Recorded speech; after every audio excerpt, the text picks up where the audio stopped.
born in 1949 in New York.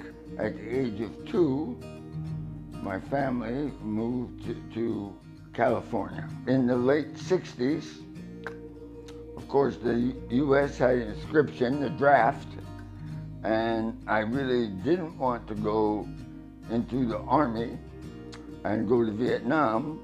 I looked into joining the Navy, sounded like a good idea for a 19-year-old kid.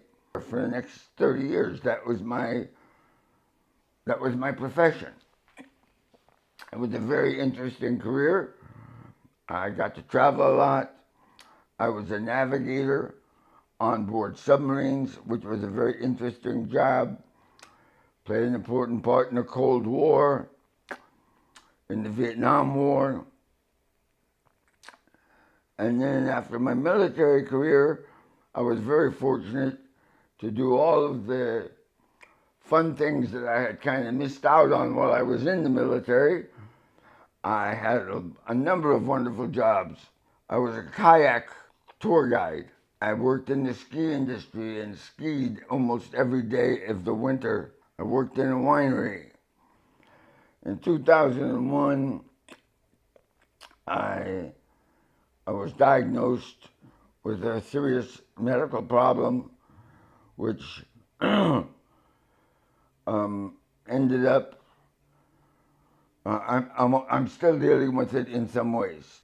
Can you tell us a little bit what this medical issue is? Well, I've had a number of medical issues, but it all started with a very unique kind of cancer, which actually is prevalent in, more prevalent in Jewish communities, interestingly enough.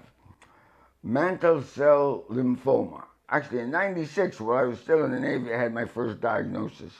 In 2001, I had a recurrence that led to a very significant medical procedure called a bone marrow transplant. And actually, it's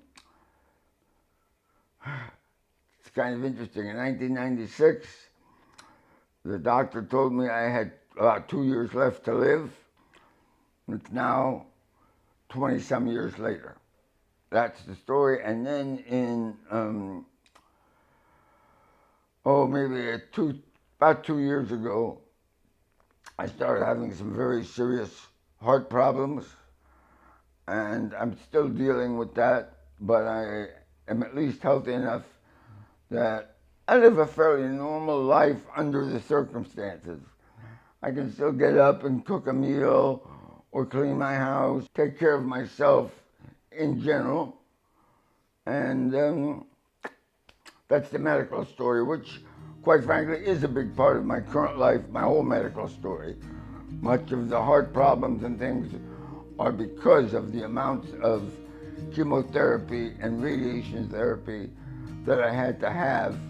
And how all of these illnesses impacted you emotionally? For the most part, it has calmed me down quite a bit. I don't get too excited about small things. I don't even get too excited much about anything anymore. I'm very grateful, probably more grateful than ever, just to be alive. And I have been blessed with exactly that. Some of the treatments were very difficult, but at the end of the day, I'm sitting here talking and feeling quite comfortable while I'm sitting here. I guess I would say a greater appreciation for what the gift of life. Did you ever ask yourself the question, like, why me? No. I more looked at it as maybe it was part of my military background or something. I said, well, let's just get it fixed. Let's do what we got to do. That's been my mantra, I guess, throughout all of it. Now that I can reflect back on some of those difficult times and how, as a family and as a person, I was able to overcome them, a large part of that is, in fact, the Jewish community. As a child, my father abandoned his family, left my mother, who hadn't worked in a number of years. The Jewish community in Los Angeles saved us. My mother became so involved in the Jewish community after my father had left, and took, unknown to me, they took care of us. I'm talking 1950s, 1960s. Being a single parent of 2 children was not an easy job for a woman. The Jewish community employed her, and she became very well known in the Jewish community, actually with high regard. She worked at yeshiva for women, and then she worked for a very famous Jewish university, University of Judaism, which is in New York. In other words, that I didn't know until much later in my life, the Jewish community helped us out, financially and personally. And how old were you when your father abandoned you? 9. So you remember him? I remember him quite well. I look at things differently sometimes, and my life experience. My father served in both World War II and Korea. I would, in the Army. And today, I would think that my father would have been diagnosed with PTSD. My mother has often said that Sidney, who was my father, never was the same after he came back from the wars. She knew him before? They were married before he went to the wars? At the end of World War II, they were married. Then he went to Korea in 1950. I don't remember him before 1950. I was born in 49, so that would make some sense. As I see with many people who have certain kinds of problems, that they act the way they do or are the way they are because they can't be any other way. It's nothing that they're controlling. It's not like my father was not a great father or not a great husband, but at moments he was, and I think he lost control of his own emotion and couldn't act differently. That's what I believe about my father. So did he ever physically abuse?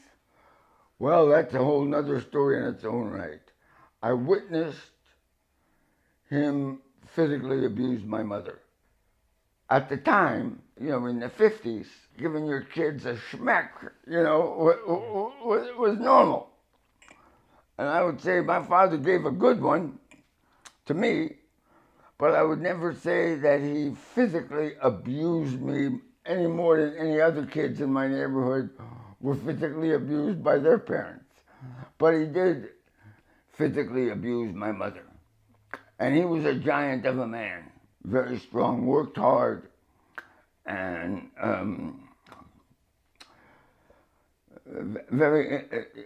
be an interesting study to me today, if I could, to try to understand even more. On the flip side, my mother and father both were involved in the B'nai B'rith, where he won the Akiba Award one year for his work with veterans.